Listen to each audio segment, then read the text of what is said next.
I guess I'd start with just observing maybe a couple of three themes in the marketplace that I think both fintech, new companies, as well as companies like Ascensus need to keep in mind. Number one, and I think this is even more the case post-pandemic than it even was before, because that was an accelerant to a lot of the themes in the market. Number one, there's a flight to quality. No one has an appetite for capability that isn't of high quality and delivering ease and outcomes. And there's enough players in the marketplace that are capable of delivering quality. You need to be there. Second is flight to value.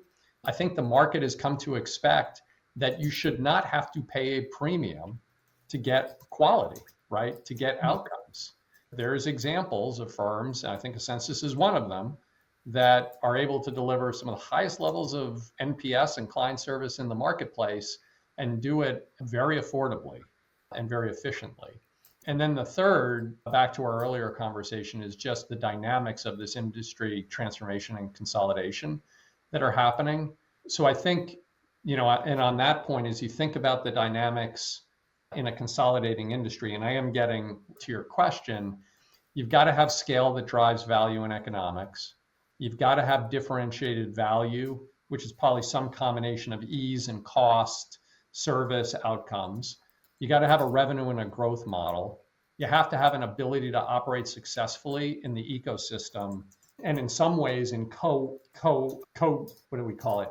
Co-opetition, right?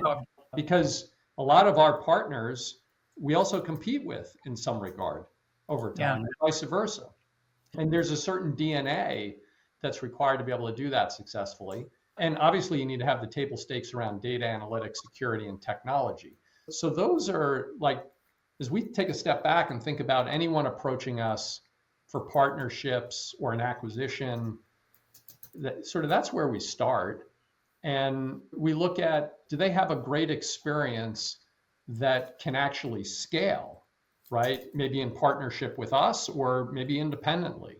You have to be able to deliver that great experience at volume and do it at increasing levels of complexity if you're going to expand your mode out to a broader addressable market. Number two, how's that firm thinking about extending its core competencies in digital experience to connect with human interaction?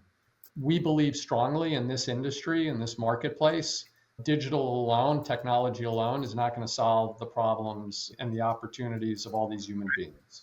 There are elements of human interaction that are required, maybe different elements that existed in the past, but still, this is a human business. They need to have a long-term perspective, even though they may have short-term objectives. They need to have, it's really helpful to us to see evidence that they've led through tough times as well as good times. And then at the end of the day, do they take care of their people and their culture and their people and their customers? Those are some of the cultural aspects that we believe are really important as we look for partners, as we look for acquisition.